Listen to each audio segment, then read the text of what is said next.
What is going on, everybody? John Middlekauff, 3 and Out podcast. What a season. Pretty incredible. Crazy how fast it goes. No more football. I don't count the XFL or the USFL.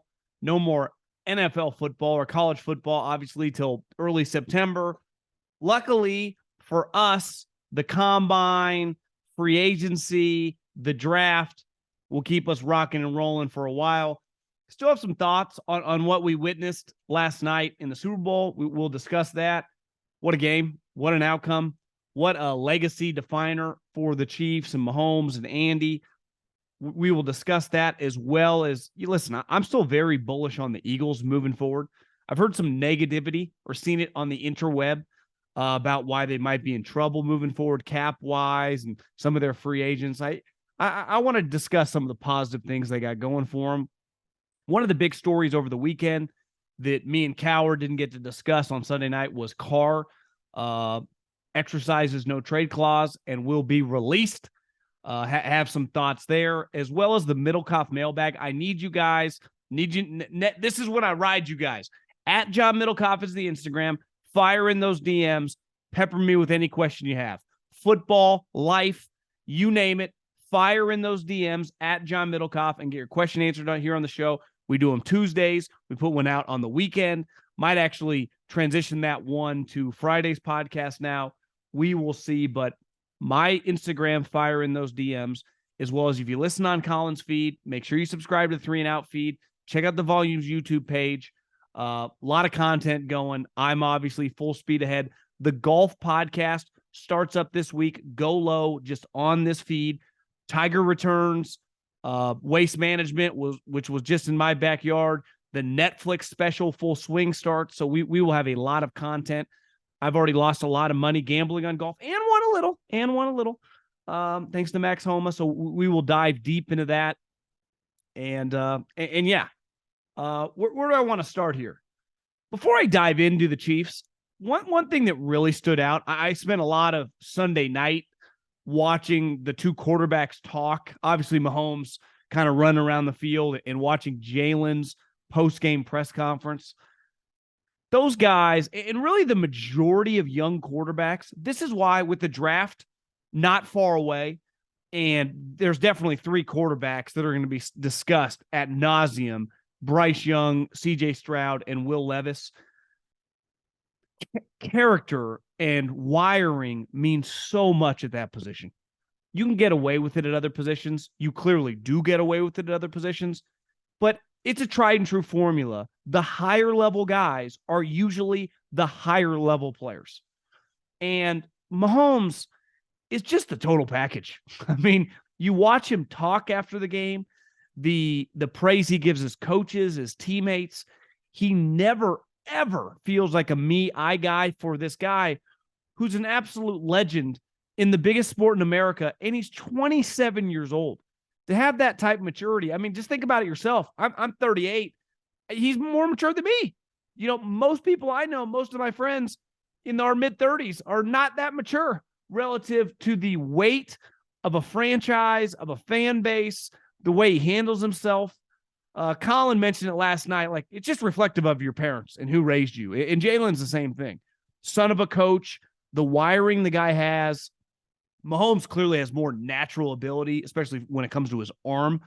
You know, Jalen's a better runner, but Jalen has gotten so much better in 3 years. The way you improve, we often, and rightfully so, give a lot of credit to coaches, and they get paid a lot of money to improve these guys.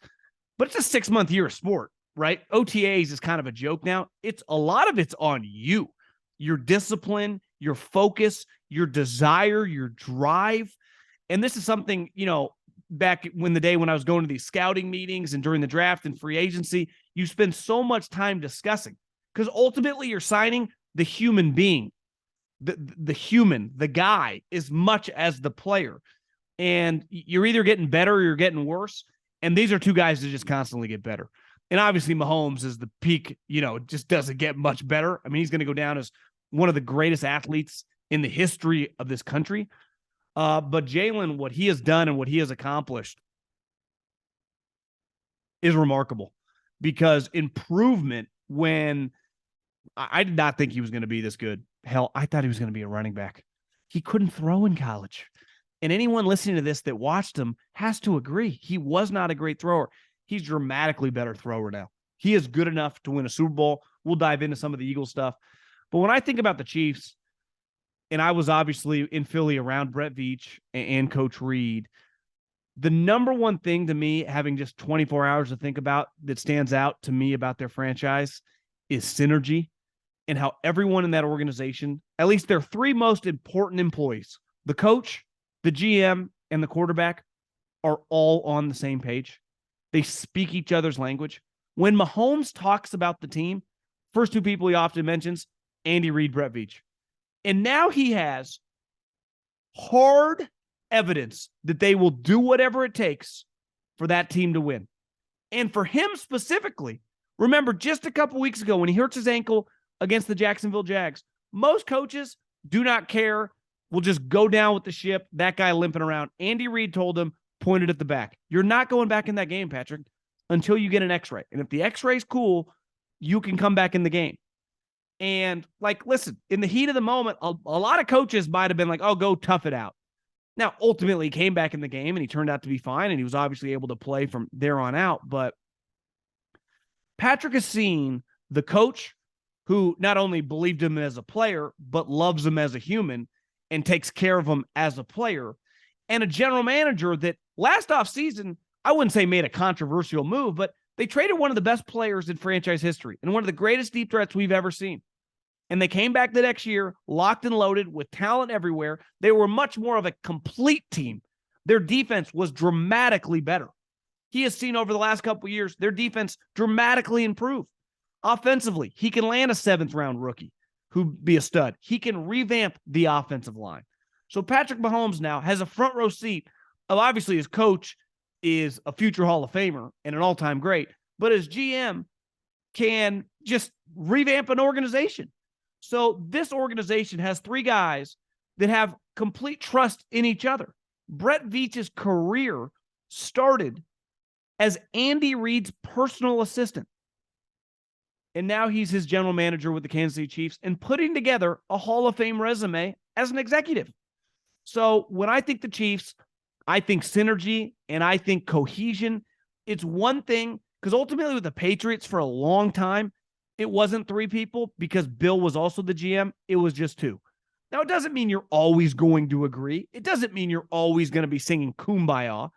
But Brady and Belichick, Brady always knew that Belichick would do what it took to put the best team forward. And for 20 years, they consistently won at the highest level.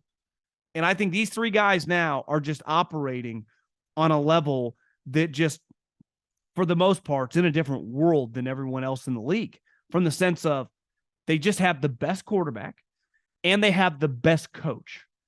And obviously it's a great fan base. They have a really talented team. They have a really good talent evaluator. They're just kind of the total package right now. And they're probably another Super Bowl in the next couple of years. Start calling this thing a dynasty. They're clearly the number one franchise in the league right now in terms of 5 straight AFC championship games. Patrick Mahomes has never played. Think about this. He's never played a road playoff game.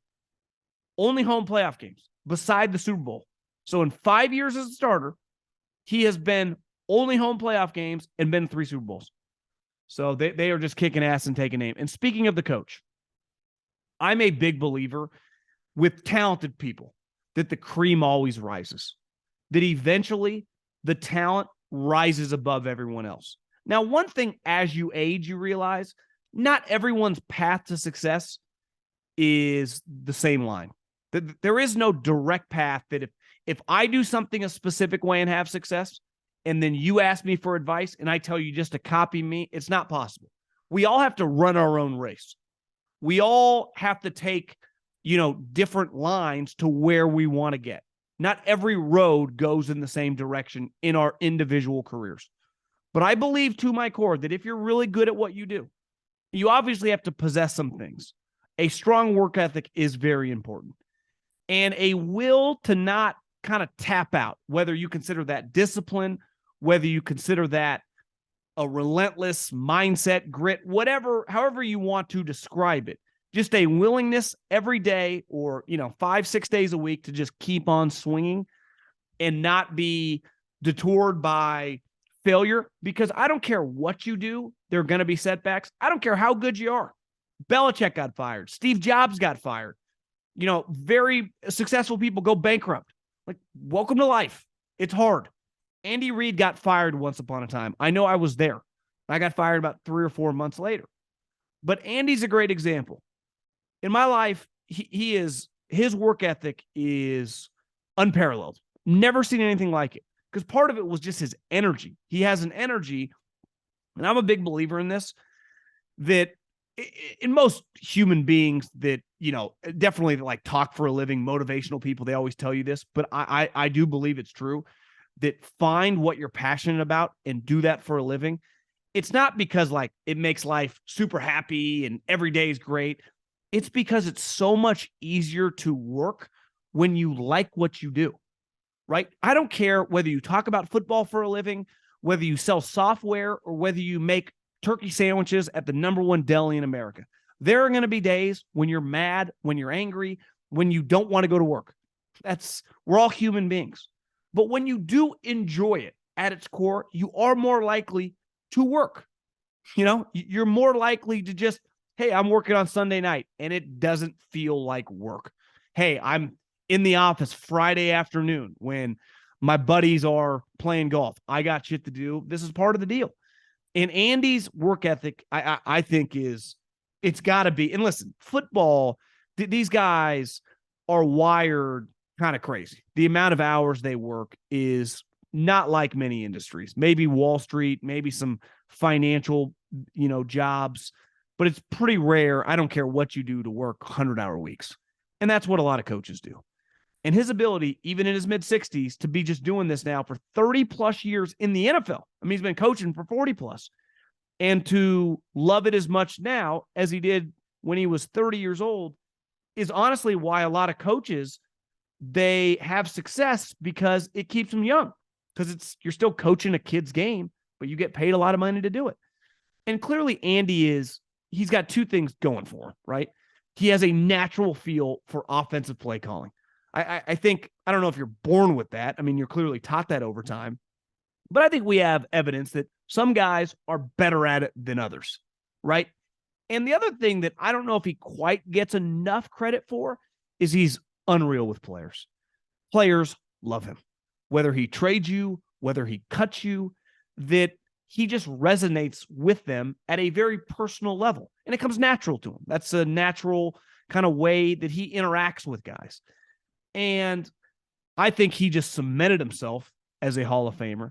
But he's a good example. For a long period of time, it's like, he's just not good enough to win the big one. He's got all these wins, but he doesn't have a championship to show for it. And being a football coach is probably not much different than most businesses. A lot of things are out of our control, right? Even if, whether you're in real estate, you get to purchase the land. But if a major recession hits over something that you had nothing to do with and no one could foresee coming, you might be in some trouble. It does not mean that land wasn't a good purchase. He drafted Donovan McNabb, several-time Pro Bowler, really good player, had some flaws. He was out of shape in a Super Bowl. Hard for me to puking on the final drive. Hard for me to put that one on the coach. Alex Smith, really, really solid player. Clearly had a very, very low ceiling. Even Michael Vick, who had the incredible year, he got him out of fucking prison. So now, think of the great coaches of our lifetime, right? I'm 38, so let's just go the last 40 years. Bill Walsh, Bill Belichick, and Bill Parcells. All three of them are really defined by one player. Walsh, Montana. Parcells, Lawrence Taylor. Belichick, Brady. There's three of the greatest 5 players in the history of the league. Bill Belichick is not Bill Belichick if he stumbles into Donovan McNabb. Bill Walsh is not Bill Walsh if his quarterback is Boomer Esiason, who's a good player, right? So every great coach has to have a great player.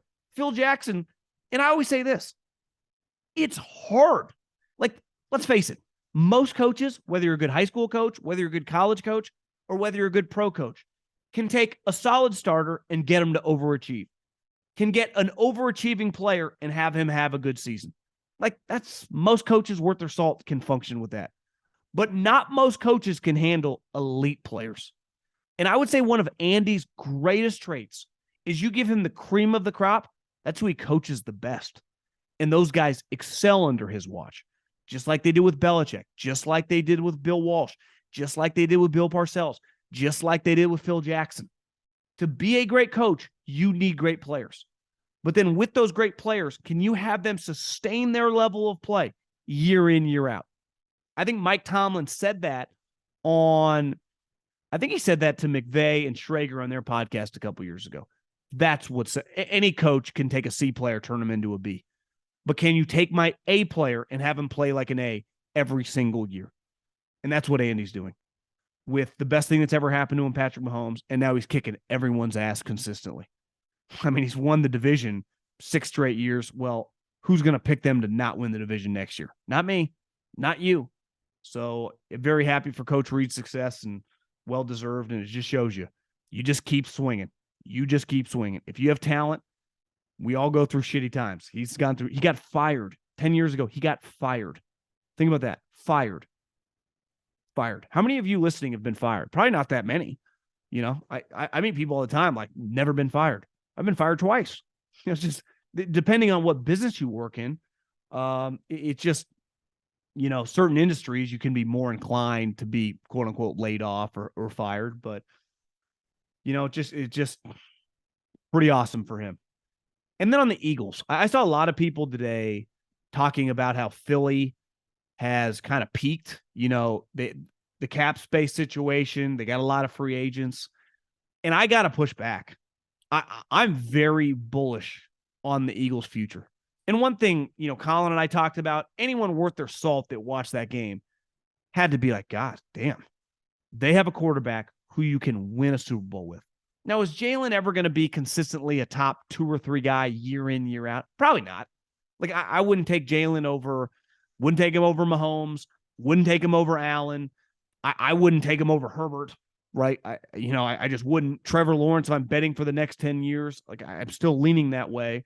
But if you wanted to argue with me, I'd listen to you. Jalen has turned into a fantastic quarterback. And even if he becomes the best version of like Dak, Cousins, and kind of that, 8 to 12 tier, you can win a Super Bowl with that crew if you do a good enough job building your team. And here's what I know the Eagles' greatest asset is: their general manager. Howie is one of the great wheeler and dealers in the NFL. Think about it. A couple years ago, Carson Wentz was clearly damaged goods. They got a first-round pick for him. Last year, they had all these first-round picks. They weren't going to use them all. They preyed on the New Orleans Saints, who in what world could convince themselves they were a player away? The Eagles have the 10th pick in this draft on top of their own picks. But so, yeah, they have some free agents. But here's what I know about the Eagles. They have a quarterback who is good enough to win a Super Bowl with. But you have to have more than that. Well, they have a really good offensive line with several guys under contract and arrow pointing up. They have 2 stud wide receivers who are not going anywhere. They have a tight end who's a top 5 tight end in the NFL.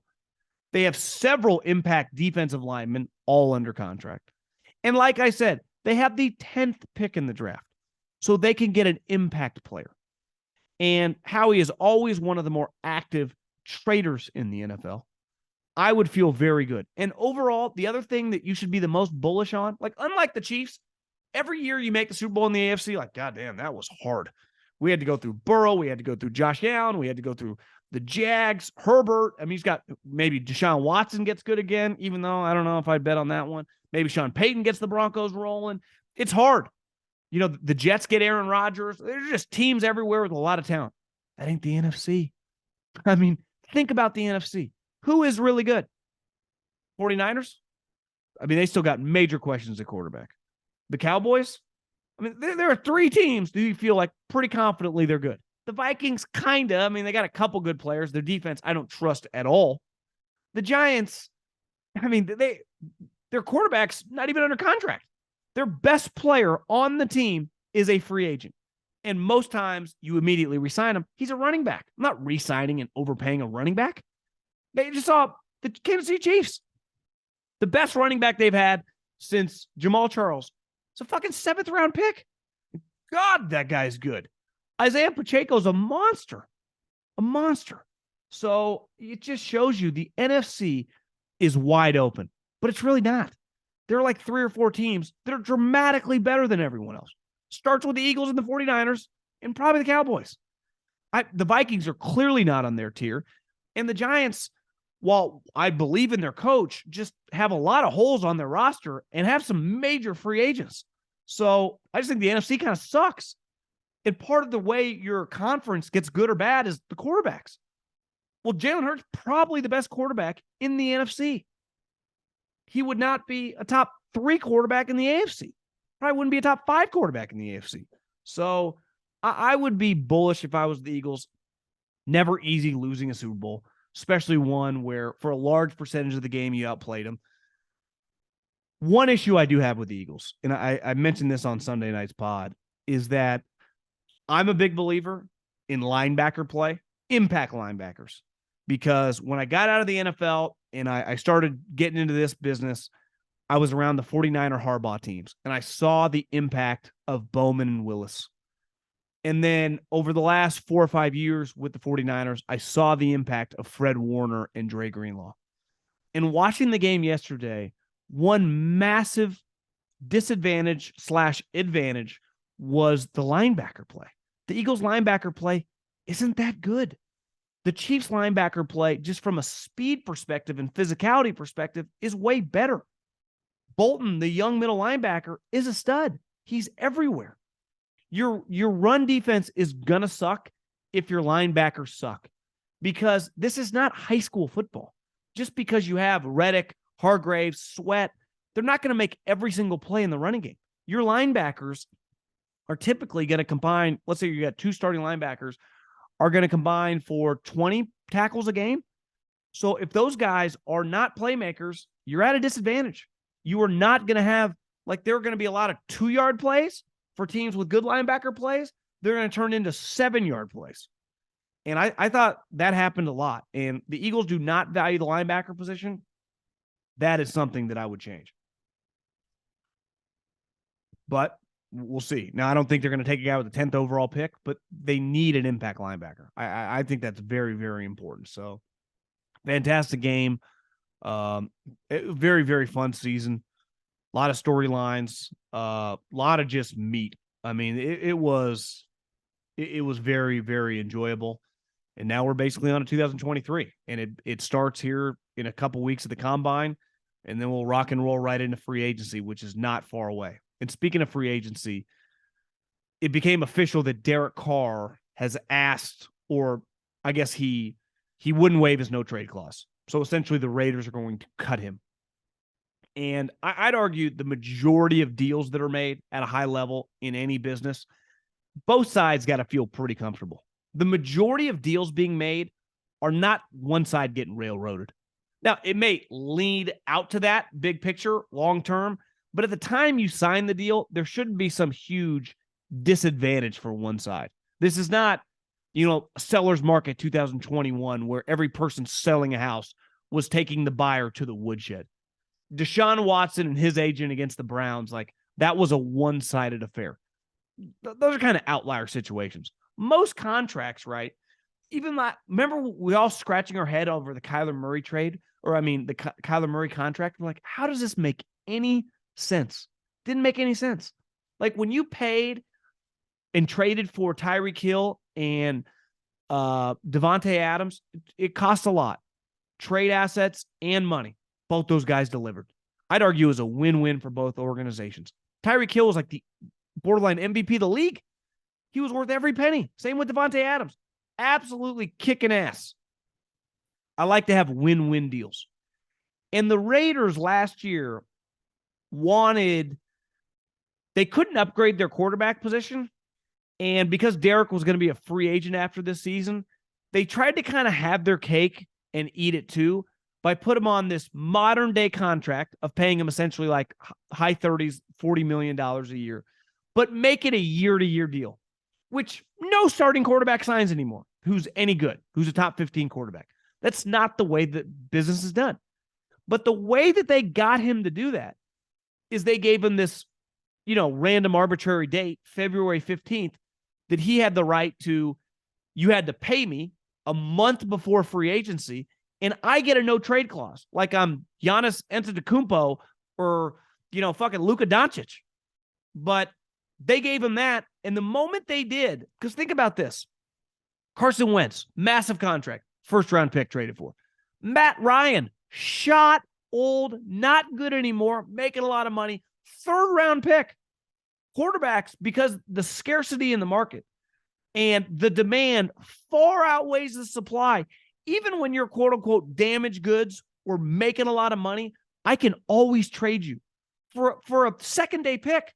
And if you're just showing any signs of life, that pick might be in the second round, and sometimes it gets in the first round. Yet the Raiders, because they really wanted no part of giving Derek any truly guaranteed money, which is okay, you might as well, looking back, they should have just played it out. Because even if he was going to be a free agent, you know what they could do? They could tag him. And you know what they could do when they tagged him? They could trade him somewhere. But they don't have that right because they gave him this no trade clause, and now they're losing a quarterback who, he's coming off a bad season, but his resume kind of speaks for itself. He's like a top 11 to 15 quarterback. I got news for you. Those guys got fucking value. And the Raiders are going to get zero value. He's just going to walk. And they saved some money, no money on the cap. I think that's just terrible business. And looking back, and I was thinking about this,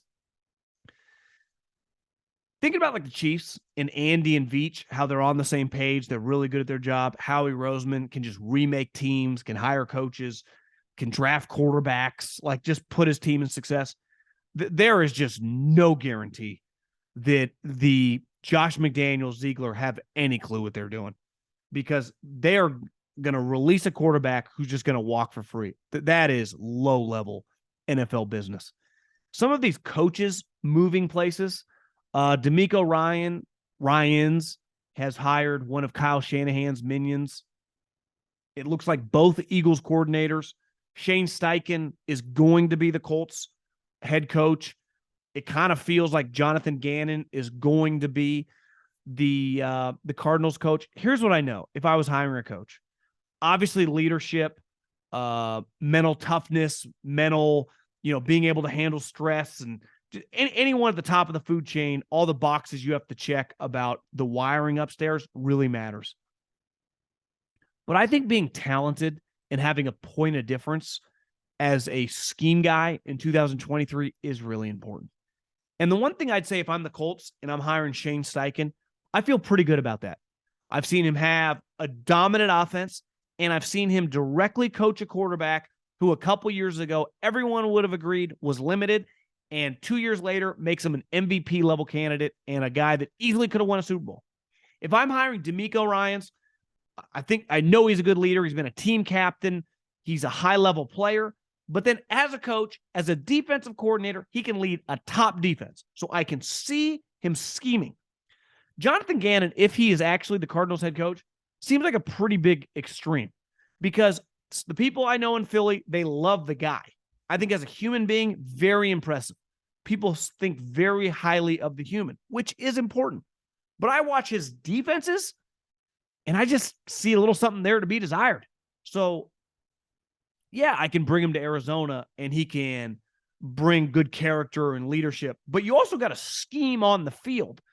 And this is why it's such a hard job to hire these coaches, because it has to encompass so much. Ultimately, you know what Andy brings to the table? Leadership, ability to handle stress, tough situations, and coach the fucking team. Same thing with Sean Payton, same thing with Pete Carroll, same thing with Sean McVay and Kyle Shanahan. Some of these coordinators, if your defense or offense wasn't that good, how are you going to be good now? And I think it's no different when you hire an offensive coordinator. When Robert Saleh took LaFleur's brother, Mike LaFleur, to the Jets, he had obviously spent a lot of time with him in San Francisco, but he had never actually called plays. And then 2 years later, he has to fire him because clearly he was kind of over his head. And I see DeMeco doing the same thing when you're a defensive coach or an offensive coach and you hire the opposite side of the ball, when you hire a younger coordinator who's never done it, that is a massive risk. And the number one thing I would do as a head coach early on would try to just mitigate risk, to just try to get the train back on the tracks, not to have everyone kind of learning on the job. And that was, I remember a guy told me a couple years ago, they're like, the one thing that's interesting about Saleh's staff, every coordinator he has is a first-time coordinator. So you got a lot of people, and obviously he's a first-time head coach, that are just, think about yourself. Anytime you get, the first time that you get hired to a job, the first time you walk into an office, take some time. The difference is a lot of jobs, there's some leeway. The pressure is not as crazy as, I don't know, running an offense or defense in the NFL where you get judged by millions of people 17 times a year. And I'm fascinated with some of these hires. Most of them are going to fail. That's just a fact. Most of them are going to utterly fail. And it's going to be interesting to see who it is, because you never know. I mean, I remember when, was it whatever Doug Peterson's year that he got hired, was it 15 or 16? He got an F. And I think Hugh Jackson, the Browns got an A. So I can't pretend to have any clue. But I just know it's clearly not easy, because most people are not good at that role.